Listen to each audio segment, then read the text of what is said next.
Namaskar, dear friends. 2022 is coming very, very soon. And it's going to bring something. It's going to bring something new. Happy New Year's. This combination is very nice. Happy New Year's. So Happy New Year's to you. From my childhood, I love this Happy New Year's because, you know, the Christmas tree and beautiful decorations and different presents and the feeling all around, a new hope, new aspiration and happiness. Everybody is happy. Somehow, in this day, we let go of the past and we embrace the future.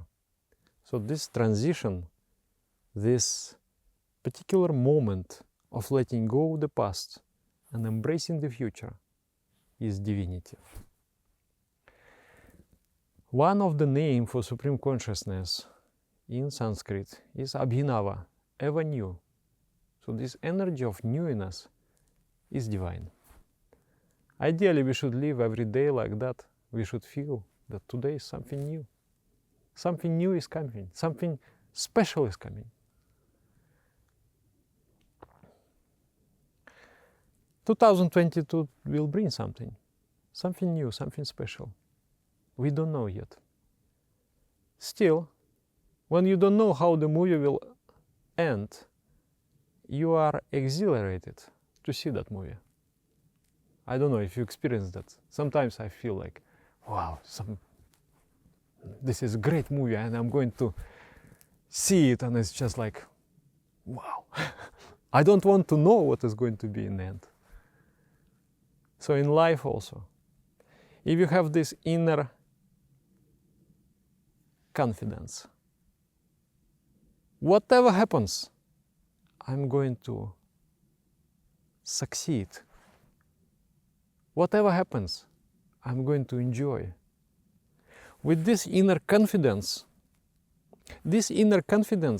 earns you the crown of success. I not only wish, I believe that you will be successful in 2022. Why?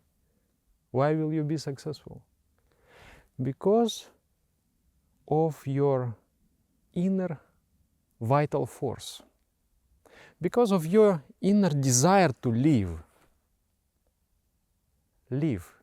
I want to live. This is very important. Because of your inner desire to struggle, to overcome difficulties.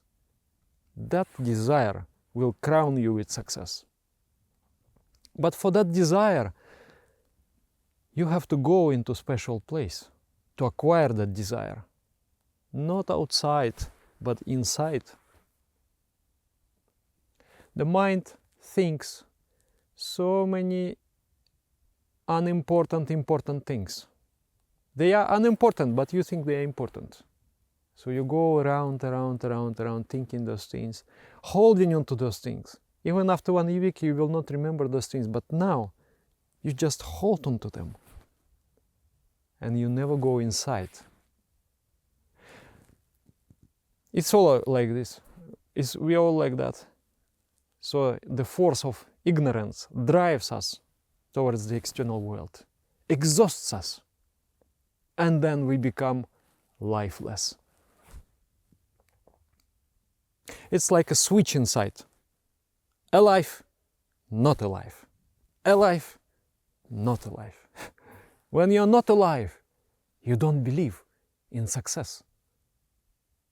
Everything, every difficulty is like a Himalayan mountain. But when you are alive, you believe. You feel the mountains I will cross, the ocean I will swim, the sky I will fly, and I will be victorious. I will succeed. So this switch is there inside, alive and not alive. And depends on the energy. Just like you are charging your mobile phone, you put the plug in and then you let it be there for 1 hour at least. Sometimes we charge very quickly. 5 minutes. After 5 minutes, maybe 3% will come more. It was 5%, now it is 8%. So for charging, you need to charge. You need to charge yourself. And that you understand that the external world exhausts you. You get tired from the thinking of the external thoughts. But inner world, your inner eye, your inner soul charges you. It's just like a wind that fills up your sails.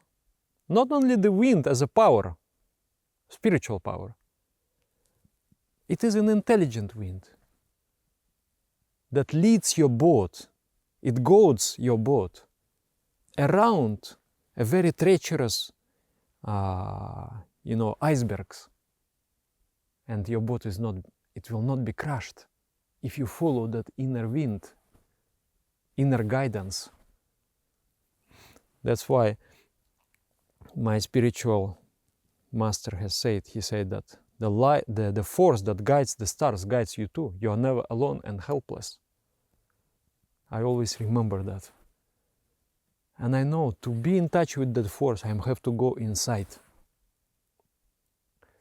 So my wish for you next year, as always, is to go inside, dwell inside.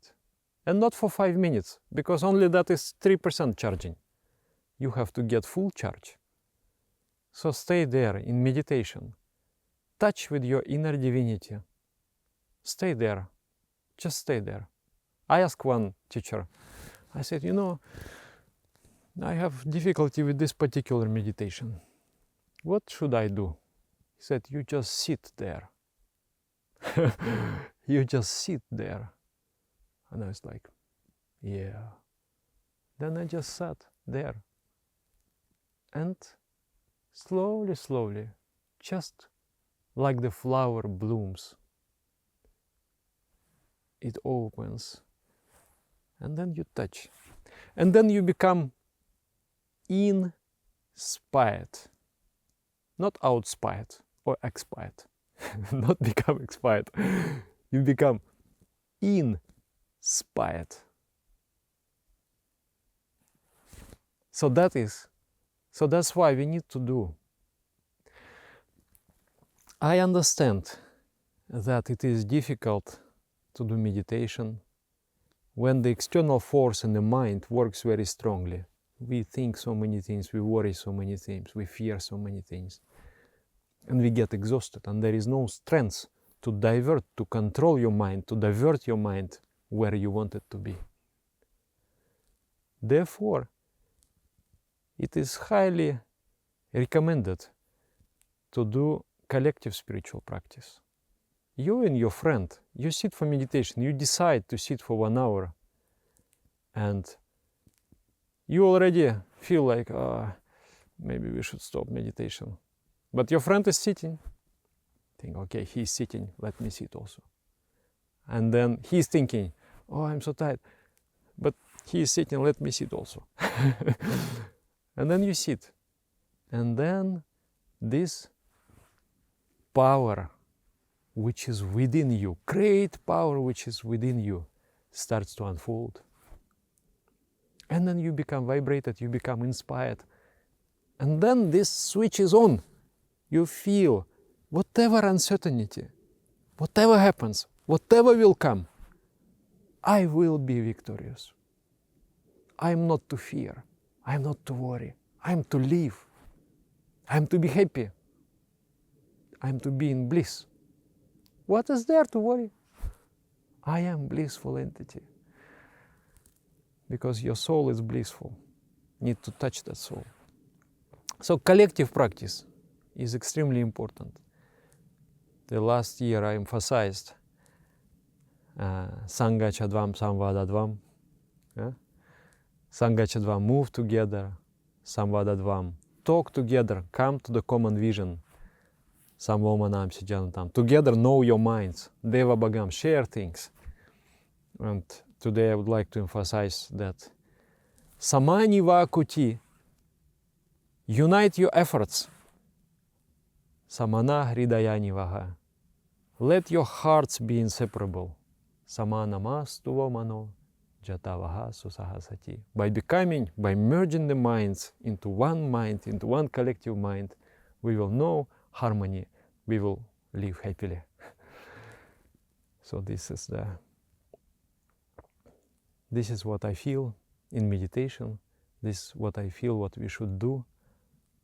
I feel that the world is changing. There is a huge change, especially if you read the books about developments which are taking place, like artificial intelligence and so many things, which is really reshaping the landscapes of our reality.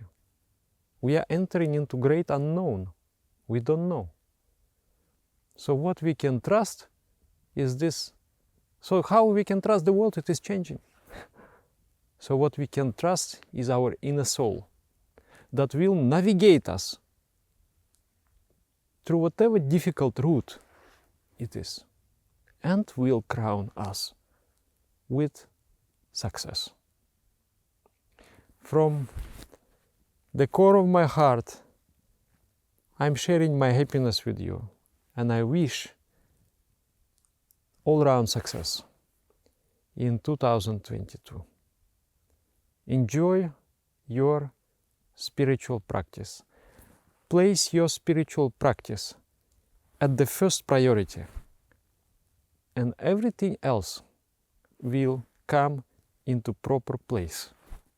Everything else will come in harmony. And 2022 will be the most blissful and the most successful year of the years that we have so far experienced. Happy New Year's. Namaskar.